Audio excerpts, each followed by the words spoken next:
Welcome to the world behind midnight. Tonight, we uncover something that should have stayed buried. If you're hearing this, it's already too late. Before we step into the trees, remember where you are. This is the world behind midnight, the place where official stories end, and the things buried beneath them finally breathe. Tonight's account was never meant to surface. What you're about to hear stayed classified for years, whispered only by men who learned too late that some legends are protected for a reason. They weren't hunting a monster, they were sent to erase witnesses. And the pack in Michigan already knew they were coming. The first bones were discovered on October 23rd, not far from the Manistee River, deep inside a stretch of Michigan forest tourists rarely reached. A seasonal hiker named Aaron Cole had wandered off trail, chasing autumn light through the trees, when he noticed something pale beneath a ravine of fallen leaves. At first, he assumed it was animal remains. Then he counted 3 skulls. Then he stopped counting. Cole called local authorities and waited. What arrived wasn't local. Unmarked vehicles appeared within 2 hours. Men without insignia secured the site, cordoned the area, and confiscated everything Cole had with him: his phone, his camera, even his boots. He was told the remains were historical, likely disturbed burial artifacts. The explanation came fast, too fast, and then everyone vanished. Cole had already uploaded his photos to cloud storage before the seizure. When those images surfaced days later in private forums, experts noticed details that didn't align with the official story. Modern clothing fibers, a digital watch, cracked but intact, and damage to bone that didn't match bears, wolves, or anything documented in the Great Lakes region. Bite marks were too wide, claw gouges too deep. The coordinates led investigators to an uncomfortable coincidence.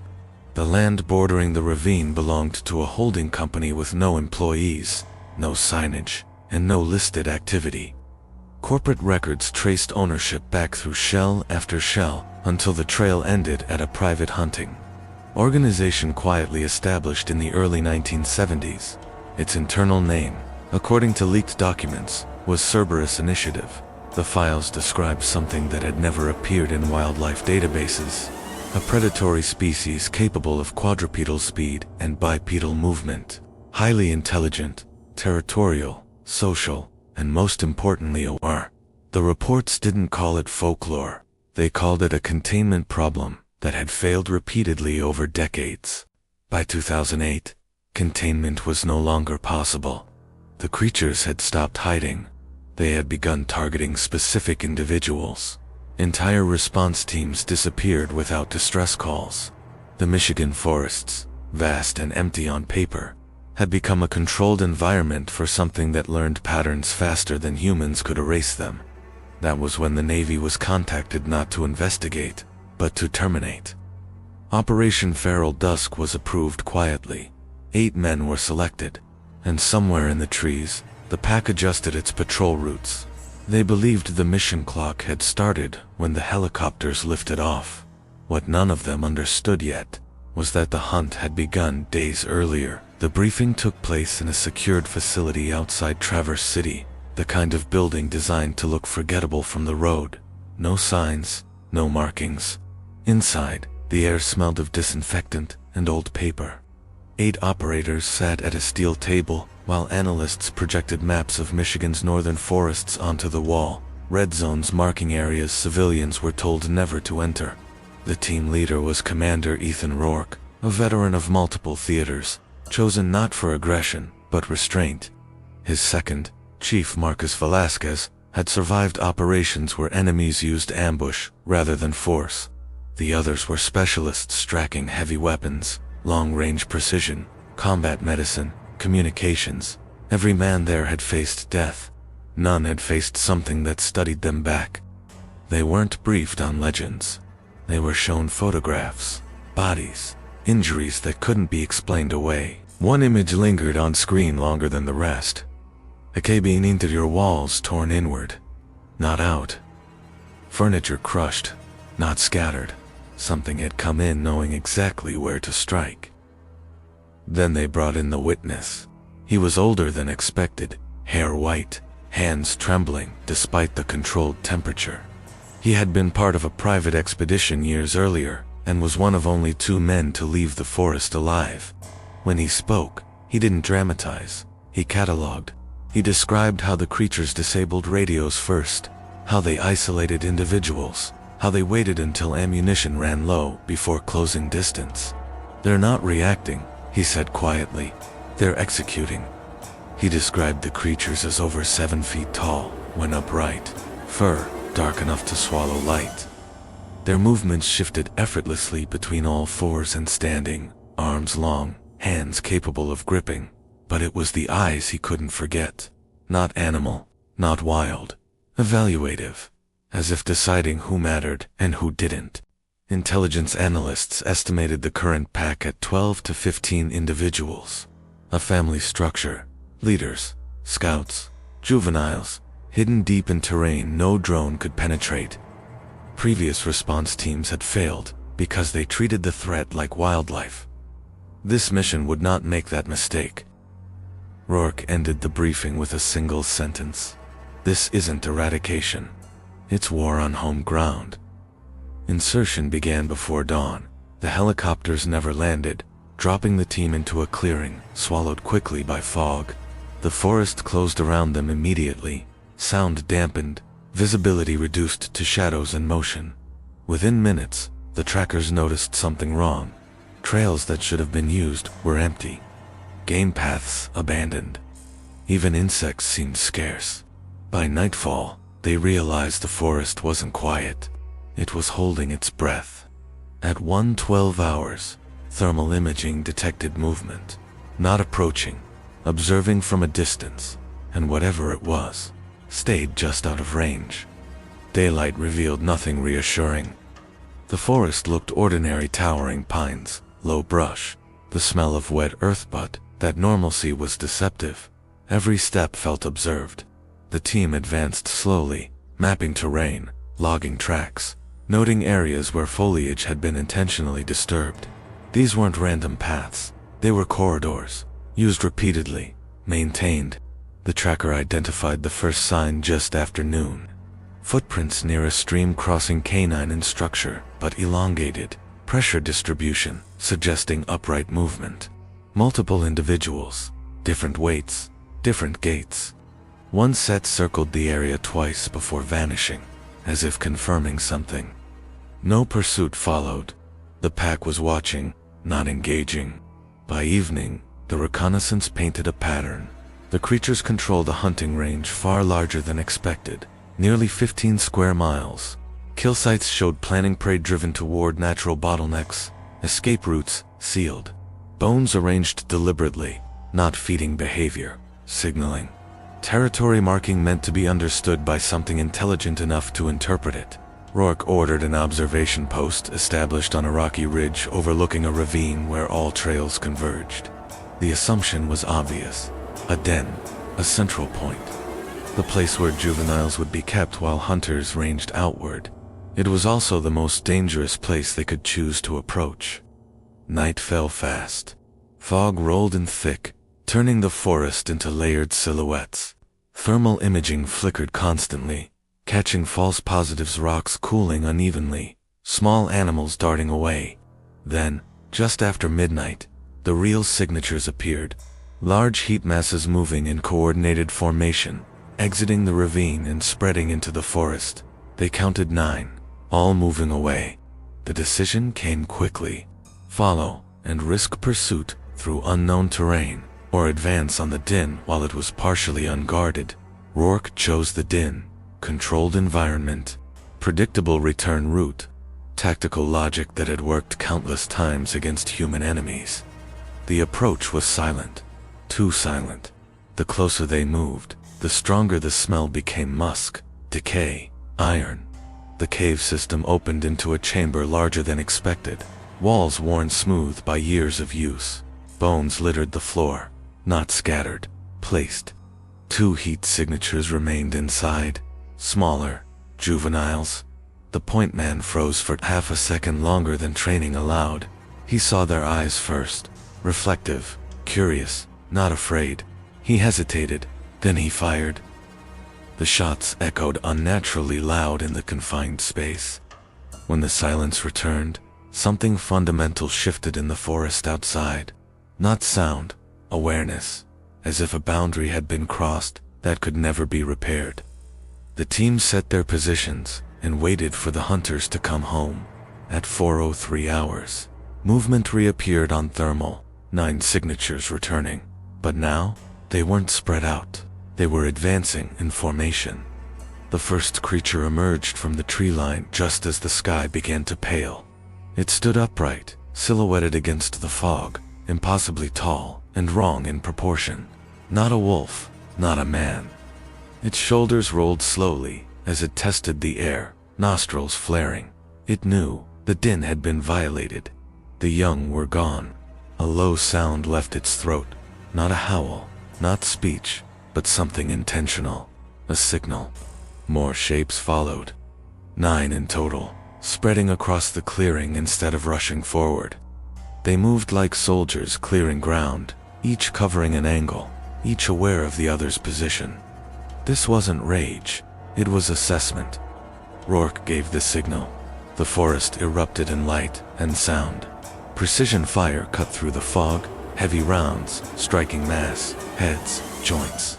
The first creature dropped instantly. Another fell seconds later, but the rest didn't scatter. They charged, closing distance faster than human reflexes could comfortably track. The forest erupted in light and sound. Precision fire cut through the fog, heavy rounds striking mass, heads, joints. The first creature dropped instantly. Another fell seconds later, but the rest didn't scatter. They charged, closing distance faster than human reflexes could comfortably track. One reached the left flank before a reload completed. The impact threw an operator backward, weapon torn from his hands. Claws scraped armor with a sound like metal tearing. A sidearm barked.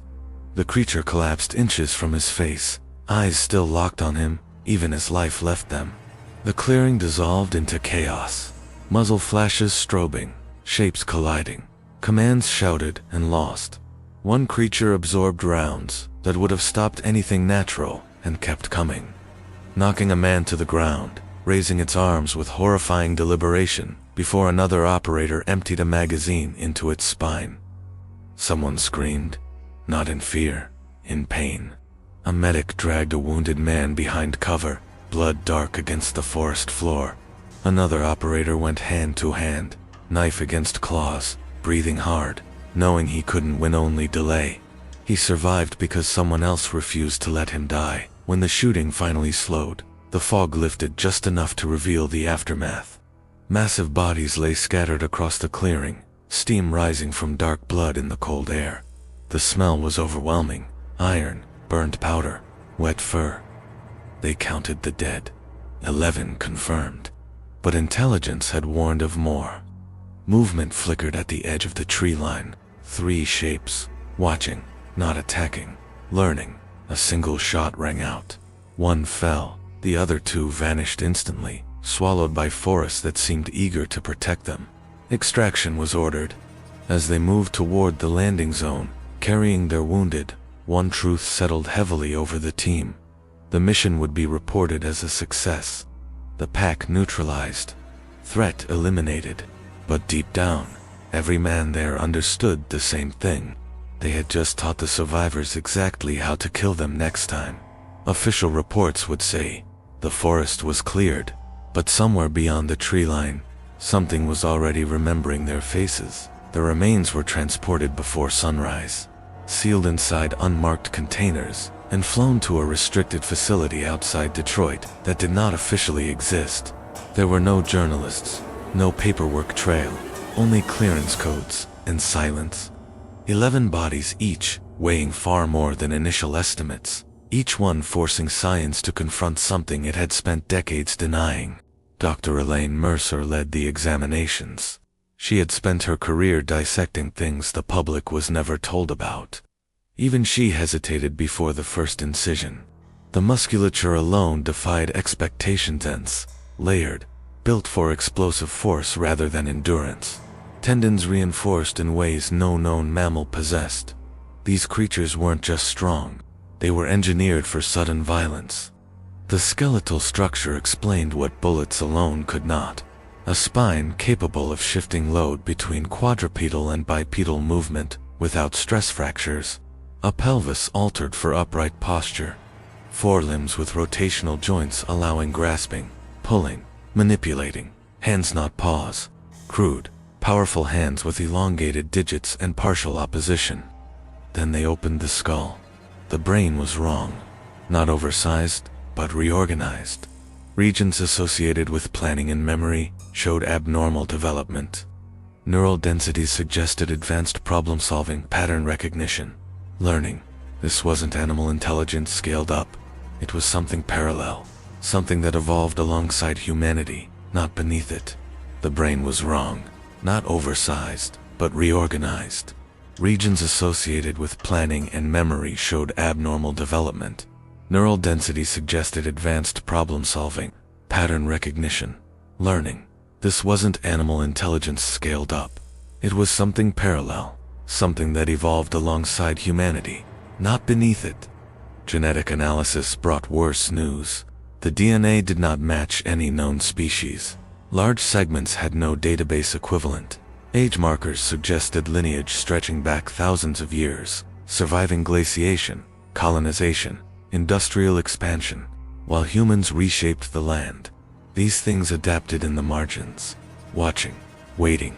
Behavioral analysts reviewed footage from the engagement, the formations, the flanking, the delayed charge. It matched military doctrine, learned behavior, taught behavior, cultural transmission across generations. The juveniles killed in the den were identified as less than a year old. That detail changed everything because the two survivors weren't random escapees. They were strategists, elders, individuals who had held position while others died, who had observed how humans fought, how they moved, how they withdrew. The pack hadn't been eliminated, it had been educated. Official recommendations were immediate containment and long-term monitoring. But no one could answer the simplest question. How do you track two intelligent predators in 4 million acres of forest that already know how you think? The bodies were cremated, evidence destroyed, reports sealed. Operation Feral Dusk was declared a success. The threat neutralized. The region safe. Dr. Mercer disagreed privately. These weren't animals, she said in her final assessment. They were a people. And people remember, the files were locked away. The forest was reopened, and somewhere in northern Michigan, something began teaching its young new rules. The disappearances didn't stop. They slowed. That distinction mattered to the people tracking the data. Fewer reports, wider gaps between incidents, cleaner scenes. Hikers who vanished without distress calls. Campsites found intact, food untouched, equipment neatly arranged as if their owners had simply stood up and walked into the trees. Officially, each case was explained away. Exposure falls, wildlife encounters attributed to known predators. Michigan's forests were vast, unforgiving places. People went missing all the time. That narrative worked until patterns began to form that no one was meant to notice. Every disappearance occurred near the same corridors the operation had mapped years earlier. The same ravines, the same water crossings, places where sound died quickly and sightlines collapsed. The pack hadn't expanded its territory. It had refined it. Internal monitoring showed brief, deliberate appearances on trail cameras, just long enough to confirm presence. Never long enough for a response team to deploy. Sensors triggered and went dark minutes later, batteries removed rather than drained. Rangers reported feeling watched but found nothing. Dogs refused to follow certain trails entirely. The surviving operators noticed changes in themselves. One requested reassignment away from wooded terrain. Another moved to open desert states, citing personal reasons.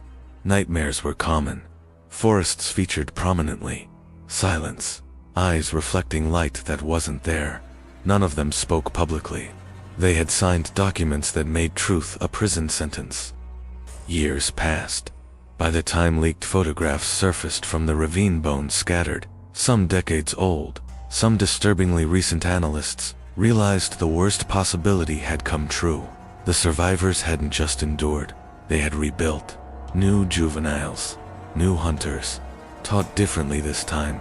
No frontal assaults, no unnecessary noise, no witnesses left alive. The pack had learned patience from watching humans erase their own mistakes with paperwork and denial. It understood jurisdiction, response times, the comfort of believing legends weren't real. It hunted selectively, avoiding attention, taking only those who wandered alone. Internal estimates suggested 8 to 12 individuals now occupied the territory. 3 generations removed from the original pack, born into stories of fire, noise, and death.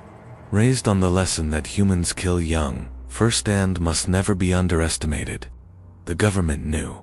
It had always known. Surveillance budgets were quietly renewed. Access roads closed for environmental protection. Warning signs mentioned bears and unstable terrain. Nothing about what truly moved between the trees, because acknowledgement would mean responsibility, and responsibility would mean admitting something had survived every attempt to erase it. They thought time would make the problem disappear. Instead, time gave it children. The ravine should have stayed hidden. Wind, rain, and erosion were supposed to do their work quietly, burying what remained beneath leaves and time. But nature doesn't respect secrecy. When the hikers' photos leaked years later, analysts immediately recognized the site. Same coordinates, same disposal method, same signature. These weren't recent kills alone. They were layers. Decades of remains placed deliberately, returned to the same location again and again. A tradition. The pack wasn't hiding its victims randomly. It was preserving history. One man understood the implication immediately. Daniel Cross had been the communications specialist during the operation. His job had been to record everything: coordinates, movements, thermal logs, timestamps, creating redundancies in case the mission failed. Official copies had been sealed. His personal ones had never been found. When the images surfaced, Cross compared them to his archived data. The alignment was exact. The pack hadn't abandoned its territory after the operation. It had reclaimed it, returned to familiar ground once the helicopters left. The ravine wasn't a grave, it was a marker. Cross broke silence through intermediaries, leaking fragments to independent researchers. He confirmed what the government denied: the mission, the casualties, the survivors, the error in declaring victory. His testimony matched the biological findings, the disappearance patterns, the leaked documents that had quietly circulated for years without validation. The creatures had never fled. They had waited. Monitoring data supported it. Motion sensors captured distorted silhouettes just at the edge of detection.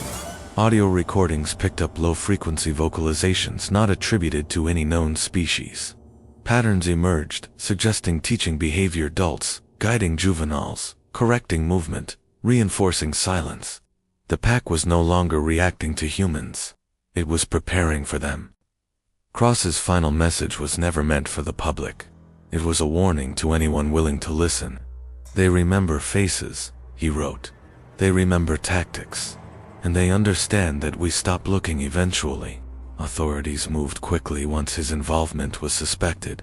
Accounts vanished. Emails bounced. Cross disappeared from public records within weeks. Officially, he never existed. Unofficially, the last data ping from his phone came from a stretch of forest bordering the same restricted zone. The forest had claimed another witness. The truth was finally visible.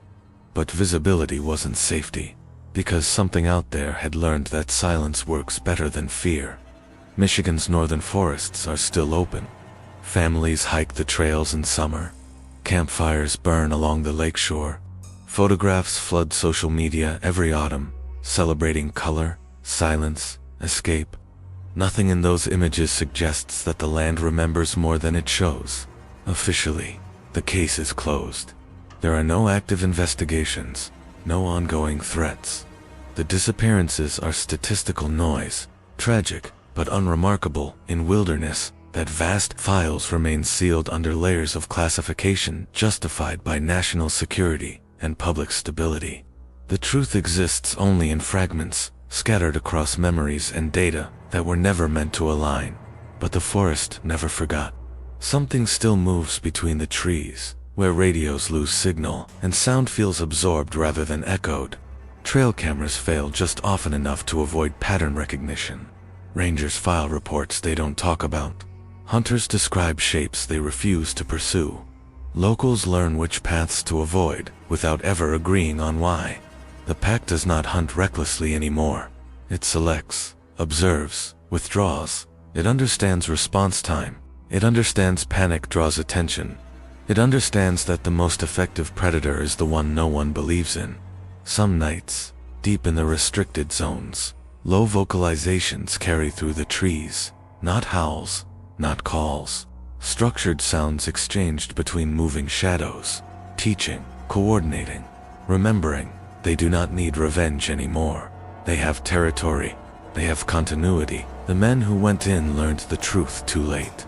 The ones who survived carried it quietly, reshaping their lives around open spaces, clear sight lines, places where nothing could watch unseen. They were never allowed to speak of what they faced, but silence did not free them. It only preserved the warning. Because the forest doesn't attack everyone. Only those who wander too far. Only those who believe the stories are finished. And if this account stays with you longer than it should, if you feel the urge to look twice at the tree line the next time you're alone, then you already understand why the world behind midnight exists. Another story waits in the dark. Keep the light on, and stay. Subscribe to the world behind midnight before it's too late.